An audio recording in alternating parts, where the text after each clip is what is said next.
Macam mana? Macam mana apanya? Oh, kita tak ada sedar lah. Betul lah tadi betul. Tak ada ke nak minta maaf ke, nak rasa menyesal ke. Dia dah bagi tahu dah syirik. Syirik pada Allah. Solat ke apa ke, kalau dah syirik langsung terputuslah amalan Islam. Elok bunuh orang, curi duit, rasuah, buat maksiat, rogol, masih lagi ada iman. Sebab dia buat kerana nafsu. Tapi engkau ni pergi jumpa bomoh, akidah tu. Sebab bomoh tu puja syaitan dengan iblis.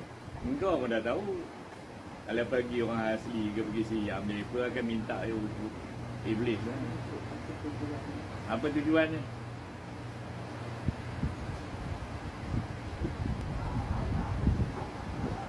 Sudah, sama jawab. Sama, okey. Kita cut short lah. Sekarang pamer ni kan penuh nunggu. Ya bang? Daripada ni dia dah syirik, lantak dia lah. Rezeki dia Sedapnya kau kata aku syirik. Kau tahu ke aku syirik ke tidak? Mengucap tengok. Macam mengucap. Aku nak dengar itu je. Mengucap terlepas ke tidak? Sebab mengucap ni, Rasulullah pergi dakwah orang Quraisy, first kali dia suruh mengucap ni, terima hakikatnya Allah itu satu dan Rasulullah ada pesuruh. Itu je dulu. Solat-solat tu nombor 2, belajar kemudian. Tapi nakkan syahadah. Kau baca syahadah. Baik, aku baca. Nak tentukan kau Islam atau tidak. Okey. Ya. Okey, Aku cepat. sebut. Baca. Asyhadu an la ilaha Asyhadu an la ilaha La ilaha La ilaha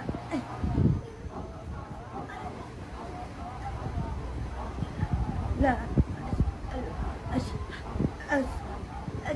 Itu bukan salah itu. Bukan je potong kau yang bagi tak boleh cakap.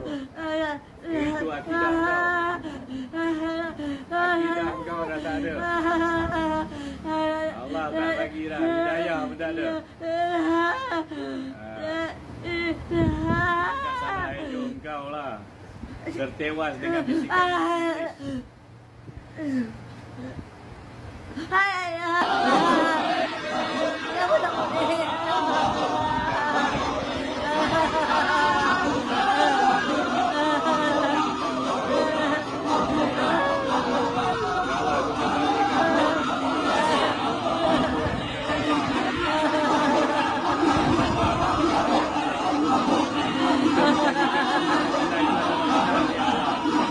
Ada sesuatu perbuatan ya Allah. Aku tunjukkan perbuatannya di depan mereka ya Allah.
Okey.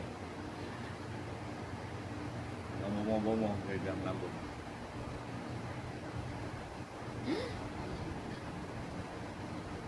Dan kita boleh wayang. Boleh wayang, buat dan wayang apa pun.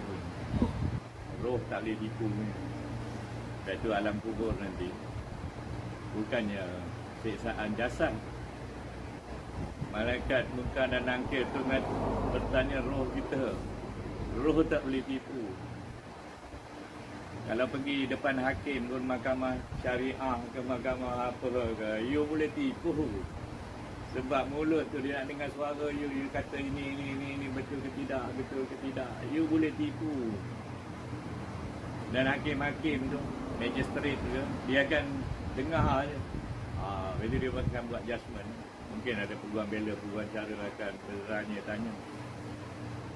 Tapi hakikatnya Allah yang tahu. Sebab tu ada suami isteri dah bercerai-berai, dah talak 3, talak apa depan hakim, masih belum jatuh talak. Sebab dia ketipu mahkamah tu, tapi berzina je lepas tu. Itu kira rezeki masing-masing lah. Dia tak rasa. Dia akan rasa juga sikit-sikit. Dia akan rasa. Saya takut juga dia tahu saya. Tak ada, dia akan tahu datang ni. Okey kita nanti nak tengok badan belum lagi, lutut-lutut semua, bau-bau. Ya, Assalamualaikum.